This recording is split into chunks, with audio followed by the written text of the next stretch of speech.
રાજકોટ જિલ્લાના ધોરાજીમાં વરસાદે વિરામ લેતા જ રોગચાળાએ માથું ઊંચક્યું છે। ધોરાજી સિવિલ હોસ્પિટલમાં તાવ, શરદી, ઉધરસ, ઝાડા ઉલટી જેવા દર્દીઓ ઉભરાઈ રહ્યા છે। ધોરાજી સિવિલ હોસ્પિટલમાં દર્દીઓની લાંબી કતારો જોવા મળી રહી છે।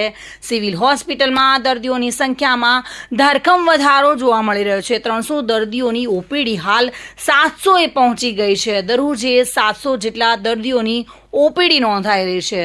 શહેરમાં પાણીજન્ય રોગચાળાએ માથું ઊંચક્યું છે। ધોરાજી સિવિલ હોસ્પિટલમાં 4 MBBS ડૉક્ટરની જગ્યાએ હાલ માત્ર એક જ ડૉક્ટર હાજર છે, જેના કારણે ડૉક્ટરની ખપના કારણે દર્દીઓને હાલાકીનો સામનો કરવો પડ્યો છે। ધોરાજી સિવિલ હોસ્પિટલમાં દર્દીઓની સંખ્યા વધી રહી છે, ત્યારે અપૂરતા નર્સિંગ સ્ટાફને કારણે પણ દર્દીઓ હેરાન પરેશાન થઈ રહ્યા છે।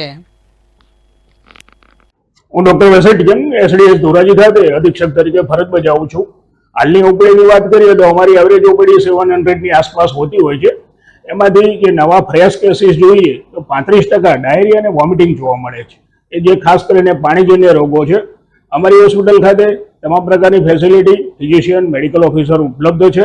લોકોને ખાસ તો આ સિઝનમાં, જે વરસાદી સિઝનમાં, એ સલાહ આપું છું કે પાણી ખાસ કરીને ઉકાળીને પીવું જોઈએ અને ક્લોરિનેટેડ વોટર, અમે અમારી હોસ્પિટલમાં રેગ્યુલરલી ક્લોરિનેટેડ વોટરનો જ ઉપયોગ કરીએ છીએ। લોકોને આ સલાહ આપું છું। ઝાડા ઉલટીના ખરેખર ઇન્ડોર કેસીસમાં 10 થી 15% વધારો થયો છે અને ઓપીડીમાં લગભગ 35% જેટલો વધારો જોવા મળે છે।